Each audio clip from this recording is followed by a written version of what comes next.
program tol laut. Saya ingin mengingatkan bahwa tujuan awal dari tol laut adalah mengurangi disparitas harga, baik itu antar wilayah, antar pulau, antar daerah, serta satu lagi adalah untuk memangkas biaya logistik yang mahal. Tol laut itu adalah alur perjalanan transportasi laut yang dibuka untuk terutama kita-kita yang berada di jalur-jalur yang sulit dijangkau.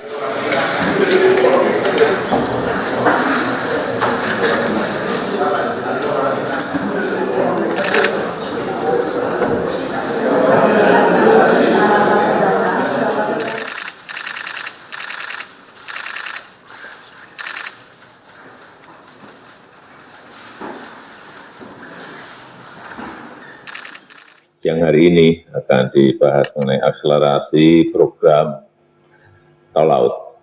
Saya ingin mengingatkan bahwa tujuan awal dari tol laut adalah mengurangi disparitas harga, baik itu antar wilayah, antar pulau, antar daerah, serta satu lagi adalah untuk memangkas biaya logistik yang mahal. Namun, saya terima informasi dari lapangan bahwa biaya pengiriman logistik antar daerah masih mahal.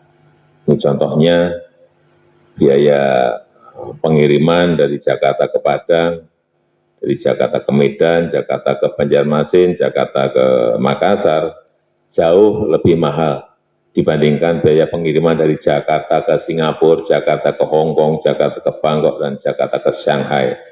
Begitu pula biaya pengiriman dari Surabaya ke Makassar, jauh lebih tinggi dibandingkan dari Surabaya ke Singapura. Inilah yang harus dibenahi, kita benahi bersama, sehingga tujuan awal dari tol laut untuk menekan disparitas harga antar wilayah akan bisa kita capai. Karena itu ada dua hal yang perlu menjadi fokus kita bersama. Yang pertama, mengontrol dan membuat tol laut semakin efisien. Biaya logistik antar daerah, antar wilayah, antar provinsi harus bisa diturunkan. Saya minta masalah ini dilihat secara detail dan komprehensif. Apakah masalahnya di pelabuhan, misalnya urusan dengan dwelling time, atau ada praktek monopoli di dalam transportasi dan distribusi barang, sehingga biaya logistik tidak efisien. Selain itu, saya juga mendapat laporan bahwa biaya yang sulit turun karena tidak seimbangnya. Ini memang betul, terutama dari wilayah timur, ada ketidakkeseimbangan jumlah muatan barang yang diangkut dari barat ke timur penuh, tapi begitu dari timur ke barat, itu muatannya jauh berkurang. Ini semuanya coba dilihat kembali. Kemudian fokus yang kedua adalah meningkatkan nilai tambah tol laut bagi perekonomian daerah.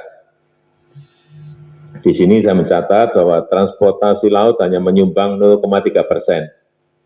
dari keseluruhan PDB kita. Angka ini jauh lebih rendah dibanding kontribusi transportasi udara maupun transportasi darat. Ini angkanya, transportasi darat pada PDB per September 2019 sebesar 2,4, meningkat 2,14% pada tahun 2014 menjadi 2,47 pada 2019. Kemudian transportasi udara menyumbang kontribusi 1,6 terhadap PDB, meningkat lebih besar lagi, yakni 1,03% tahun 2014 menjadi 1,62% di tahun 2019. Sebaliknya, peranan transportasi laut selama ini sangat rendah, justru menurun dari 0,34 pada 2014 menjadi 0,32 pada 2019. Inilah yang harus dilihat lagi, karena kalau saya lihat sebenarnya di wilayah bagian timur, saya kira tol laut kita sudah terakhir, saya nggak tahu sudah berapa tambahan trayek yang ada. Nanti tolong Menteri Menko bisa menyampaikan tersebut. Karena itu saya minta agar ini segera diperbaiki, dan saya minta tol laut juga terkoneksi dengan kawasan industri maupun sentra-sentra ekonomi lokal.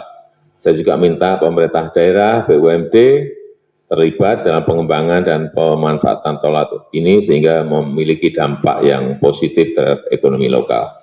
Saya rasa itu sebagai pengantar yang bisa saya sampaikan. Pak Menko, saya silakan.